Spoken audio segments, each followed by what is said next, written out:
Well, there you go. Another brilliant leader in the industry sharing his knowledge of many, many years.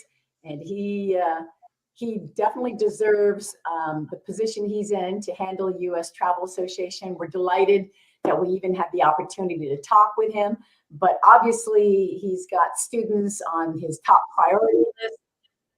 So I am just excited to get that opportunity to have him on the show today. What do you think, Jeremy? I enjoyed it a lot. I actually, there's a few things that resonated specifically to me that he said. So I'll touch on that. But you know what? I'll touch on that right now. So he said something. I have my notes. Got to find it because it was a little bit deeper into the conversation. You know what? I already know what I want to say. I'm paraphrasing here, but he was touching on things that need to be addressed in our industry and using our platforms to speak about that. And he was specifically saying that he does. So like for me, that resonated a lot. And I like it when leaders are able to say things like that. You called him a strategic communicator, which is key in the industry. And then you asked him like what major should he focus on? And the common thread about there's a push. He said there's a push to know what you want to major in, right? That's what he said. But he doesn't agree on it. He said none of us really know. You know, maybe some do, but keep your options open. Focus on something that helps your broader skills. That'll help you overall as you advance. Completely agree. I personally went through it. Ability to learn and focus on the basics and keep your field wide open.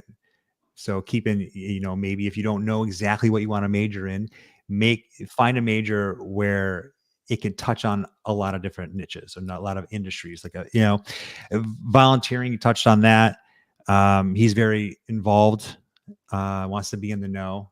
So another common theme. Very involved with associations, of course. He should be. He spoke a little bit about needing to generate greater diversity throughout. And that's the part where he was talking about using his platform. So I really appreciate that. I'm a big advocate for that. The more diversity we have, the more inclusivity we have, I think the better for our industry. Help address what issues we have had in the past and use our platforms to address it. That was the quote that I was looking for right there. He said there's still 1.7 million jobs missing, even though we are still in growth mode. So that should be encouraging. When COVID hit, he didn't say this part, but I can elaborate on it a little bit because he said when COVID hit, it crushed the travel industry, which it did. But also another reason why we still have these roles to fill is when COVID hit, a lot of people retired and didn't come back. A lot of people were snagged into other industries and didn't come back. And then on top of that, there's some out there, and I know a lot personally, that had opportunities to work hybrid or remote. And now they have to go back to the office and they don't want to. That said, there's a lot of opportunities in hospitality from vacant talent that are ready to be filled. People value experiences over goods is a quote that he said. I'm seeing a lot of this. My daughter's 6 and she would much rather go to a resort than have a birthday party and get presents. She doesn't care about having a birthday party every year. What do you want to do? You want to have a birthday party? No, I want to go to Disney. I want to go to the Moon Palace. I want to go to she wants to go to a resort or see things or do things, right?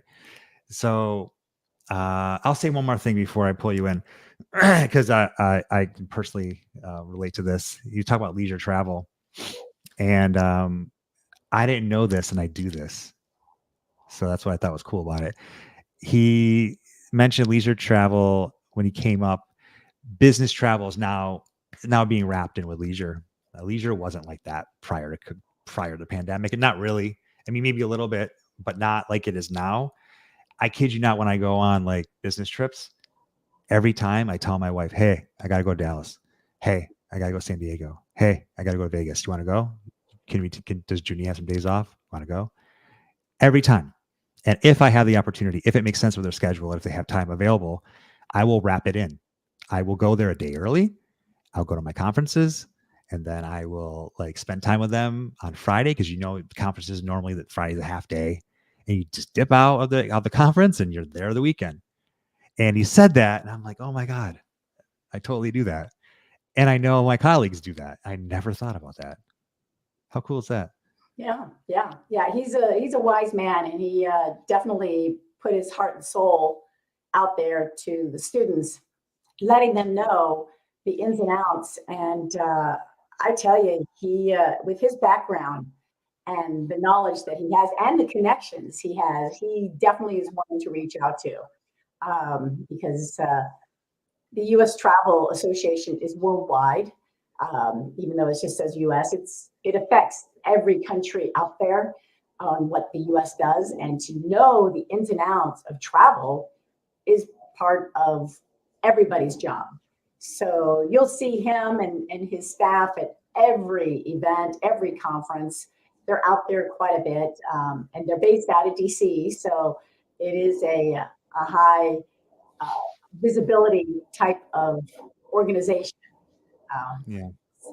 I- I wonder, do you do the same thing when you go on a bit like a conference or you do a keynote? Do you wrap it together in leisure? I do. I do. I try to if I don't have to get to another city. But I like to, I repeat a lot of cities too, so I already know them pretty well. But friends and family, and then there's some speaker peeps, that I Yeah, like yeah. to, see. I try to do, but they're probably out of town Mm. too. So it's kind of, you cross wires with a lot of people. But yeah, I try. How about you? Oh, totally. Yeah. I didn't really before. Like lately, that's what caught my interest when you said that. Because I guess I never thought of leisure that I really so I recruit for leisure travel sales managers and directors. So like for me, I never called that leisure travel. It was Uh, business travel. yeah. Group, It's business, a great leisure. new term, bleisure. Leisure, group, business. But like It's leisure being yeah, wrapped with business. I'm like, oh yeah. yeah. I mean, the sales managers are probably hearing me now, like It's rolling like their eyes. you know Like, all the other oh, trends in the world. but like for me, like I'm like, oh yeah, I Yeah, do that. yeah, yeah. Exactly.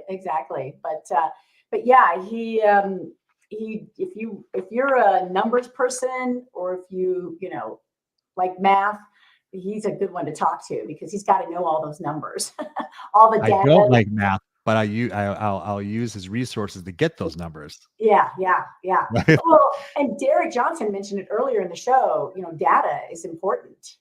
Oh, It is. huge. Oh, Yeah. So I don't get curate it. I'll take it.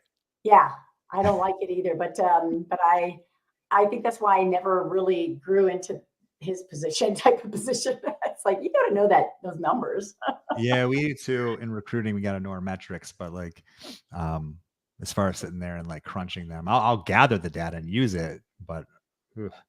um, What else did he you? touched on. Oh, what's that? What else did you hear? Oh, he talked about work life balance again. Yeah, When I like the first thing I spoke about before any of the interviews was that is what people are talking about and looking for and interviewing companies for is work life balance. So, and then he said, "What do you wish you knew as a student?" Well, you asked, "What do you right, wish you knew as a student?" right. Now that you wish you knew now or knew So then. interesting. He said he wished he knew he had plenty of time to figure it out. Be patient and don't feel pressured to make Yeah, decisions right, so right. early. So for Very those that well. are watching, as you can see, consistency with the answers in a different way, and it's all like very transparent. Right, right. And I'm sure faculty at, GVSU and all around the country are saying the same thing to their students. It's just so good for the students to hear those that are in those positions to say the same thing. So faculty that, you're right, you're spot on to share with your students, to be patient, to just jump in, to try anything and everything, and you'll find your peeps in the Yeah. industry. So that's the beauty of it, and the sooner the better. Don't wait till you graduate. Got to move forward. And, it's great when you can actually, get an internship or a job while you're going to school, because then you can come to class and share your experience with other students, and you're giving back already before you even know it. So very cool. Yeah, a lot of common themes, but it's Yeah. for those that are watching all the interviews and staying tuned, I think that should give you a lot of optimism, and you probably your gears are turning on like what do I do? Who do I reach out to? Right, exactly. Now my yeah. ears are turning. It's like, okay, what next? What Let's is next? find out. Tell Let's us what's find next. out. As we're We have halfway 1 minute. through the What's day, happening? yeah, Yeah, let's dive in and see what we're going to learn next. So perfect. get on those comments. Let's chat. We'll be right back with you after this one. Here in beautiful Michigan, it's time to start your hospitality and tourism career, because there's no better time to spin the wheel, to settle in, to create something good, make a splash, to share the flavor, to brew happiness. So what are you waiting for?